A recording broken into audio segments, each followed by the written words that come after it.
Hi, it's Bemnat here, and today I'm going to talk about bias in machine learning.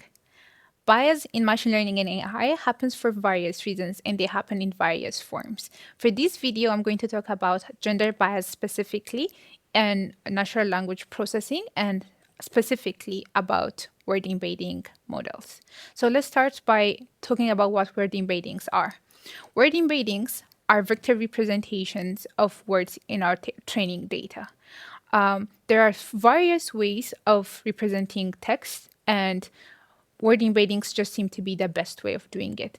And why are they the best ways? Where machine learning works with numbers, and word embeddings represent words as numbers, and they find a mathematical way of preserving the context of the word in these vectors. There are different ways of doing this.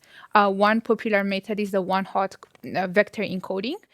In one-hot encoding, you'd have a vector length of the same number as the number of words in your text. And for each word, you would encode one position in that vector. And you could start with the first position encoded to 1 and the rest set to 0.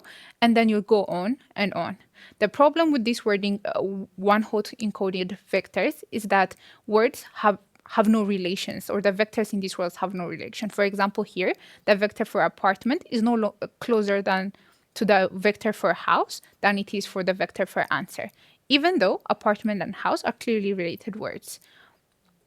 So let me give you a brief summary of how these word vectors or word embeddings are trained. You'd pick a window of text, a window of words in your training data, and we basically train a shallow neural network to predict words given its surrounding. So there are two ways that you can do this. You can give it like the words that are in the surrounding in your window, and you're going to do this iteratively, and you have it predict the target word, or you give it a target word and you have it predict the words in the surrounding. Regardless of how you do it, once this model has gotten good enough, these weights to your hidden layer are going to serve as the vectors for your word. So if you use one algorithm, the vectors are going to be the incoming weights here, or if you use another one, they're going to be the outgoing vectors here. So once you have a good enough model, you're going to extract these weights, and they're going to be serve as the vectors for your words. And the point here is, once you have these vectors are going to have related vectors for words that have related meanings. So let's see how you can do that. We have these vector representation of queen, and let's assume that we can superimpose this on a 2D space, and that would be something like this. So now that you have the vector for the word queen, if you were to plot out the vector for the word king, it should be somewhere closer here to the vector for queen. And if you have the vector for man, the vector for woman would have to be somewhere around here. And this way, the words that have similar meanings are going to have vectors that are closer to each other. And the cosine similarity of these vectors is going to be defined by the angles right here. And the cool thing about this is, at the end of the day, these representations are just vectors. So you can do any type of vector calculation on them. So you can take the word for queen, the vector representation for queen, subtract the vector representation for the word woman, and add the vector representation for man, and you should get the vector representation for king.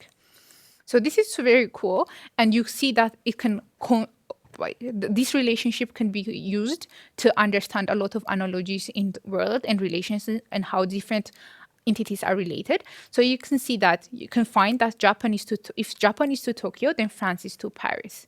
And how you do this is you take the vector for Tokyo, you subtract the vector for Japan, and you add the vector for France, and you should get the vector for Paris. While word embeddings are the cornerstones of many of the developments that we're seeing in large language models and natural language processing in general, they're not without fault.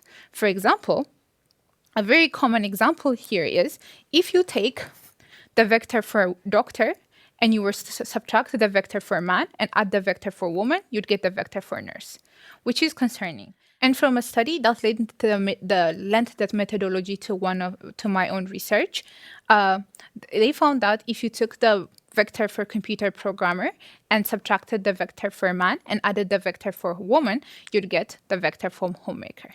So you can see how this could be problematic, for especially if used in real-world applications such as job recommendation systems. This word embedding seems to think that being maleness is integral to being a programmer. So it has very real and unjust real-world consequences. So my own research here is I basically just try to see if Amharic word embedding models, which is one of the languages spoken in Ethiopia, have the same type of stereotypes trained into them. So before I go into how we go about measuring bias, let's define what bias means in terms of word embedding models. So let's say we have the vector representation for woman and man. And now we're going to plot a supposedly gender neutral word onto this vector space. And that word is going to be pilot. In reality, we're going to find that the vector for pilot is going to be closer to man than it is for woman. This could just be because in the training data, pilot is usually it could probably be more often found near the word for man than it would be found near the word for woman.